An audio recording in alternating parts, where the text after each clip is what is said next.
Oke, lanjut aja ya ke materi yang pertama.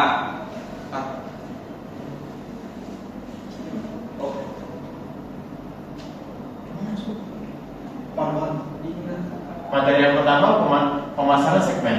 Pemasaran segmen adalah strategi yang digunakan untuk membagi pasar menjadi kelompok-kelompok yang lebih kecil berdasarkan karakteristik tertentu, seperti demografi, perilaku, atau kebutuhan konsumen. Dengan memahami segmen pasar, perusahaan dapat menyusun strategi pemasaran yang lebih efektif untuk menarik konsumen dan meningkatkan volume penjualan.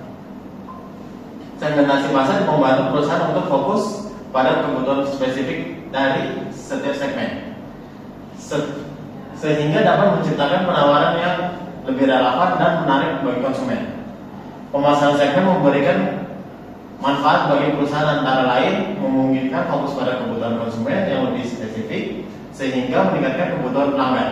Dengan segmentasi pasar, perusahaan dapat menyusun strategi pemasaran yang lebih efektif dan relevan, yang pada gilirannya dapat meningkatkan volume penjualan. Selain itu, pemahaman terhadap karakteristik setiap segmen membantu dalam pengembangan produk yang sesuai dengan preferensi konsumen, menciptakan keunggulan kompetitif yang lebih baik dibandingkan pesaing. Pemasaran ceruk atau niche marketing adalah strategi pemasaran yang menargetkan segmen pelanggan spesifik yang belum banyak dilayani. Ceruk pasar adalah kelompok pelanggan yang memiliki karakteristik sama sehingga cenderung membeli produk atau layanan tertentu. Strategi pemasaran ceruk dapat dilakukan dengan cara: satu, mengidentifikasi dan memenuhi kebutuhan oleh pelanggan; yang kedua, mengembangkan produk dan layanan yang sesuai dengan kebutuhan pelanggan; yang ketiga, menunjukkan empati terhadap pelanggan melalui pesan pemasaran; yang keempat, membangun kepercayaan dengan pelanggan.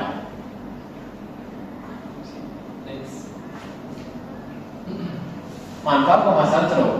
Strategi pemasaran ceruk dapat dilakukan kapan saja, misalnya ketika perusahaan diluncurkan, diciptakan kembali, atau karena ceruk pasar adalah apa yang dirancang untuk ditangani oleh merek. Beberapa manfaat dari pemasaran ceruk adalah: yang pertama, mengurangi persaingan; yang kedua, meningkatkan loyalitas pelanggan; yang ketiga, meraih market keuntungan lebih tinggi. Oke, selanjutnya ada pemasaran lokal. Pemasaran lokal adalah strategi pemasaran yang bertujuan untuk menargetkan dan melibatkan pelanggan di wilayah geografi tertentu. Pemasaran lokal juga dikenal sebagai pemasaran berbasis lokasi atau pemasaran lingkungan. Misal contohnya itu KFC. KFC di Indonesia dengan di negara lain itu berbeda. Contohnya misal di Indonesia itu terdapat tambahan nasi gitu.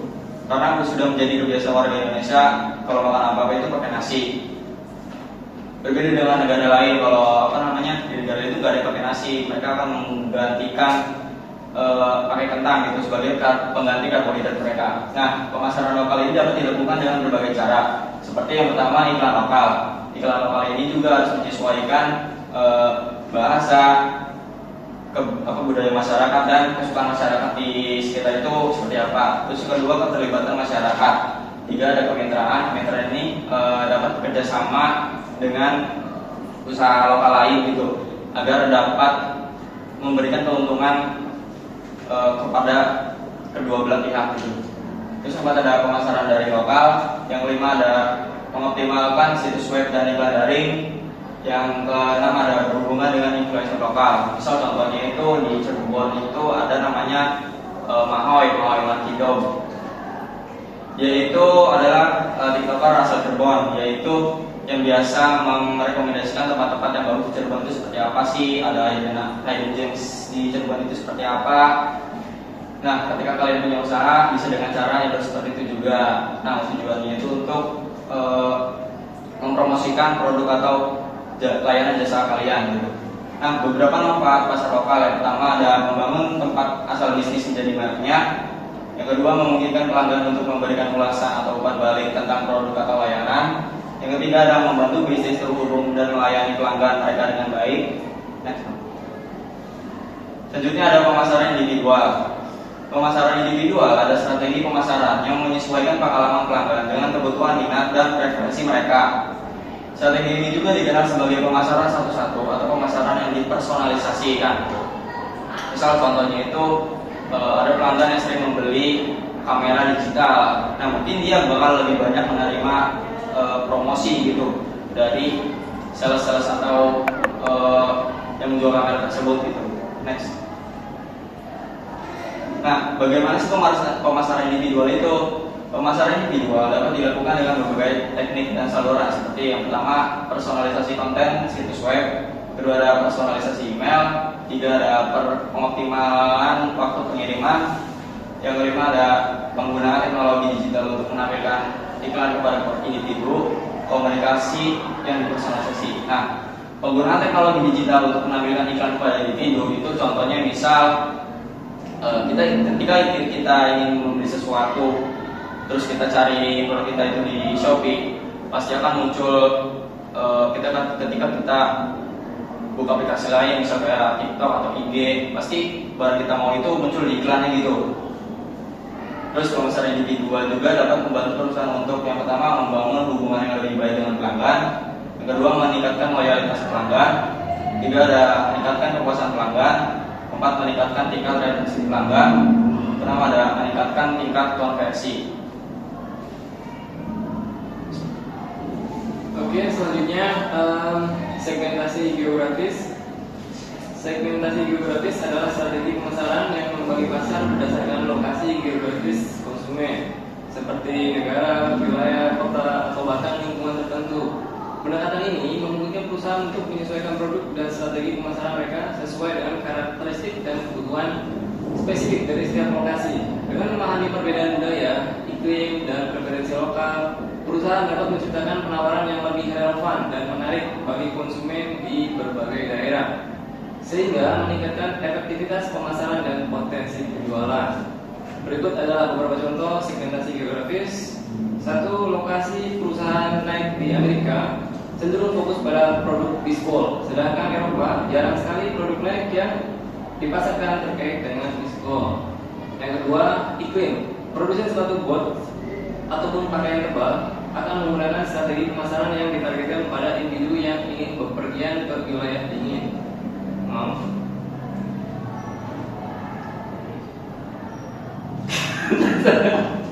Oke. Budaya di India McDonald. Di mana? Bagaimana? Di segmentasi ini. Tiga, budaya di India McDonald tak menyajikan daging sapi atau babi dalam bentuk apapun. Next.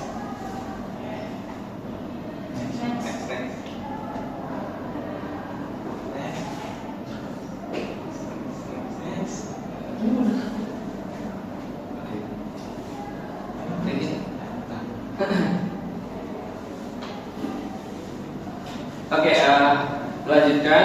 Segmentasi demografis adalah strategi pemasaran yang membagi pasar berdasarkan karakteristik demografis konsumen seperti usia, jenis kelamin, pendapat, pendidikan, dan status keluarga. Seperti nomor satu, tujuan segmentasi demografis bertujuan untuk memahami kebutuhan, preferensi, dan perilaku konsumen dari masing-masing kelompok. Dengan begitu, bisnis dapat membagikan produk dan layanan yang lebih sesuai dengan kebutuhan pasar.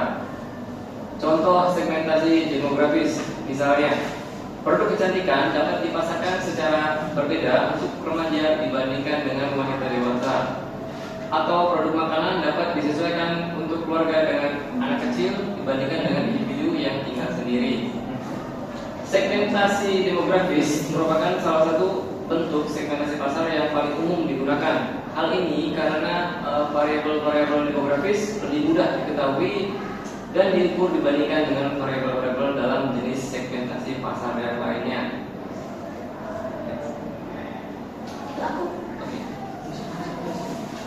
Next, segmentasi psikografis. Segmentasi psikografis adalah strategi pemasaran yang membagi pasar berdasarkan karakteristik psikologis konsumen seperti nilai, sikap, minat, dan gaya hidup. Pendekatan ini memungkinkan perusahaan untuk memahami motivasi dan perilaku konsumen secara lebih mendalam.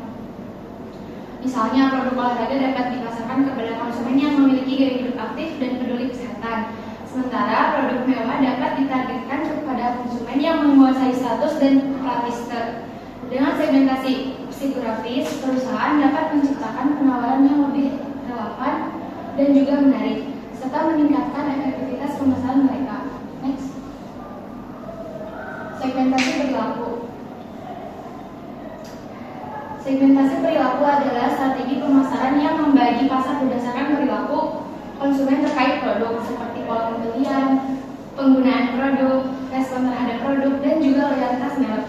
Pendekatan ini memungkinkan perusahaan untuk memahami bagaimana konsumen berinteraksi dengan produk dan layanan, serta faktor-faktor yang mempengaruhi keputusan pembelian mereka. Misalnya, perusahaan dapat menargetkan konsumen yang sering membeli produk tertentu dengan penawaran khusus atau diskon, atau juga bisa mengembangkan kampanye pemasaran yang berbeda untuk konsumen yang menunjukkan tingkat loyalitas yang berbeda. Dengan begitu, segmentasi perilaku perusahaan dapat menciptakan penawaran yang lebih relevan dan juga meningkatkan efektivitas pemasaran mereka. Dasar-dasar untuk segmentasi bisnis meliputi beberapa aspek penting yang membantu perusahaan dalam mengidentifikasi dan memahami pasar mereka. Berikut adalah beberapa dasar tersebut. Karakteristik demografis, memahami usia, jenis kelamin, pendapatan, pendidikan, dan status keluarga dari konsumen dapat membantu dalam menentukan segmen pasar yang tepat. Yang kedua, karakteristik geografis, mempertimbangkan lokasi geografis konsumen seperti negara, wilayah, atau kota untuk menyesuaikan produk dan strategi pemasaran sesuai dengan kebutuhan lokal. Yang ketiga, perilaku konsumen, menganalisis pola pembelian, penggunaan produk, dan tingkat loyalitas konsumen untuk memahami bagaimana mereka berinteraksi dengan produk dan layanan. Yang keempat, psikografi, memahami nilai, sikap, minat, dan gaya hidup konsumen untuk menciptakan penawaran yang lebih relevan dan menarik. Yang kelima, kebutuhan dan preferensi, mengidentifikasi kebutuhan spesifik dan preferensi dari segmen pasar yang berbeda untuk mengembangkan produk dan layanan yang sesuai. Poin berikutnya, kriteria segmentasi efektif, yaitu meliputi beberapa aspek penting, diantaranya yang pertama measurable, terukur, yang kedua substansial, banyak, yang ketiga accessible, dapat diakses, yang keempat differentiable, dapat dibedakan. Mengevaluasi dan memilih segmen pasar. Memilih segmen pasar melibatkan beberapa langkah penting yang harus dipertimbangkan oleh perusahaan. 1. Analisis potensi segmen. Perusahaan yang harus menganalisis ukuran, pertumbuhan, dan daya beli dari setiap segmen untuk menentukan potensi keuntungan yang dapat diperoleh. 2. Kesesuaian dengan tujuan perusahaan. Segmen yang dipilih harus sejalan dengan visi, misi, dan tujuan strategi perusahaan. Ini memastikan bahwa sumber daya dan investasikan akan mendukung tujuan jangka panjang. Ketiga, ketersediaan sumber daya. Pertimbangkan apakah perusahaan memiliki sumber daya yang cukup. Keempat, persaingan di segmen. Evaluasi tingkat persaingan dalam segmen tersebut. Segmen dengan persaingan yang tinggi mungkin memerlukan strategi pemasaran yang lebih agresif. 5. Kesesuaian produk. Pastikan bahwa produk dan layanan yang ditawarkan penyesuaian produk, harga, dan strategi pemasaran. Resiko dan ketidakpastian. Pertimbangkan resiko dan terkait dengan segmen pasar, terkait perubahan dalam preferensi konsumen, kondisi ekonomi, dan faktor eksternal lainnya. 7. Uji pasar. Melakukan uji pasar untuk mendapatkan umpan balik dari konsumen dalam segmen yang dipilih sebelumnya meluncurkan produk secara penuh. Pertimbangan tambahan dalam mengevaluasi dan memilih segmen pasar meliputi tren pasar, regulasi dan kebijakan, inovasi dan teknologi, feedback, kondisi ekonomi. Yang pertama, tren pasar. Tren pasar memahami tren yang sedang berkembang dalam industri dan bagaimana segmen pasar dapat dipengaruhi oleh perubahan tersebut. Regulasi dan kebijakan. Mempertimbangkan regulasi yang memungkinkan pengaruh segmen pasar seperti kebijakan pemerintah atau peraturan industri, inovasi dan teknologi, mempengaruhi produk dan layanan yang ditawarkan kepada segmen pasar, feedback kepada pelanggan, feedback pelanggan, ribet aja ya. Mengumpulkan umpan balik dari pelanggan untuk memahami kepuasan dan kebutuhan mereka yang dapat membantu dalam penyesuaian strategi pemasaran.